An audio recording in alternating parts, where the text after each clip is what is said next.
Kung TikTok affiliate ka at gusto mo rin kumita ng ganito kalaki sa isang product lang, tapusin mo yung video na to. Dahil ituturo ko sa iyo kung paano ko ba nagawa na kumita ng ganyang kalaki sa isang product lang. Gumagamit kasi ako dyan ng purchase product. Kaya kung hanggang ngayon hindi mo pa rin alam kung paano ba gawin yung purchase product. Alam nyo ba na napakarami ng gumagamit ng purchase product dahil ito yung paraan na mas bumibenta sila. Kaya kung lahat ng strategy ginawa mo na pero hindi ka pa rin makabenta, itry mo na tong purchase product na to. Unang natin gagawin is pupunta tayo sa ating TikTok account. Then i-click natin yung plus button sa baba. Kumuha na tayo ng video na nanaitin na natin.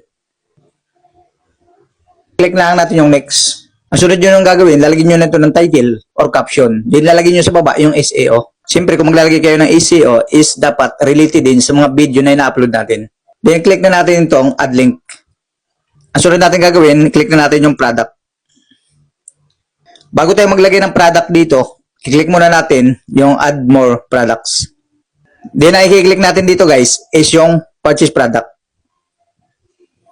Halimbawa ito yung ating biniling product, i-click na natin yung add. Then click natin yung add.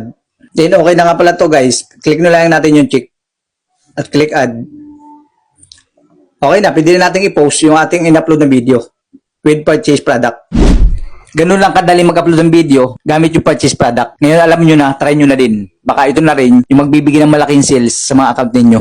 Kaya kung nakatulong sa yung video na to, ipalo mo na rin ako para sabay-sabay tayong lumago.